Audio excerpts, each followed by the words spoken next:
La taxe d'habitation est réputée injuste. Et elle l'est, en partie. Première injustice, le contribuable paie plus en fonction de là où il habite qu'en fonction de la valeur de son bien.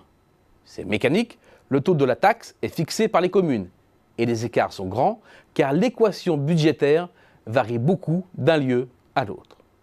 La densité, la composition sociale de la population, le niveau des revenus des habitants et la richesse du tissu d'entreprise sont autant d'éléments discriminants qui en facilitent ou non la résolution.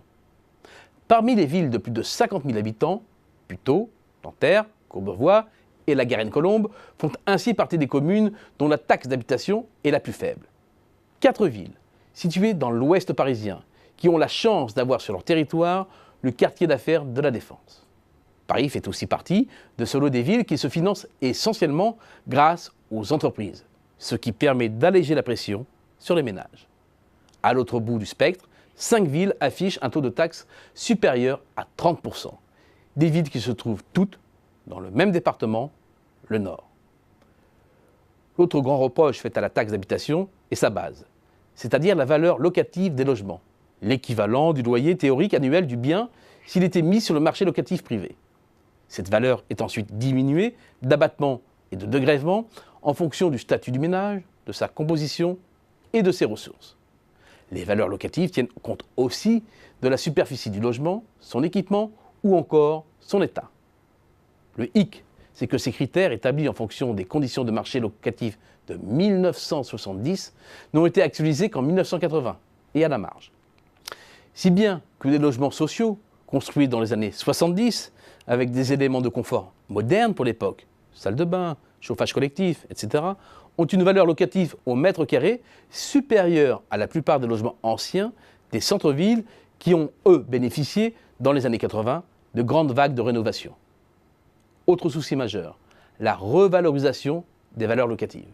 Elle se fait au niveau national et non plus départemental comme dans les années 70, selon un coefficient voté dans le cadre de la loi de finances qui suit généralement l'inflation.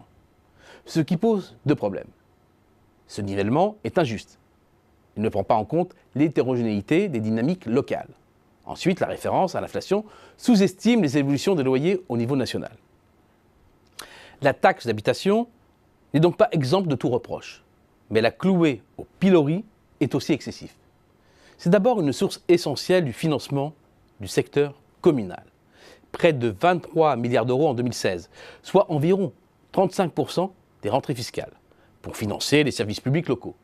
La supprimer, pour tout ou partie, pour la remplacer par des compensations de l'État, c'est ensuite priver les communes de leur autonomie financière et casser le lien entre services publics locaux et prélèvements demandés en contrepartie par les mairies.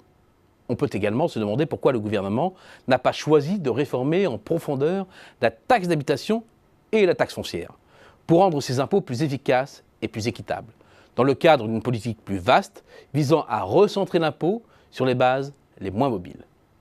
L'actualisation des valeurs locatives est une voie, mais c'est aussi une bombe à retardement, car cela reviendrait à fortement augmenter la taxe d'habitation des classes moyennes supérieures ou aisées. Des ménages qui savent très bien se défendre et dont le poids électoral est déterminant.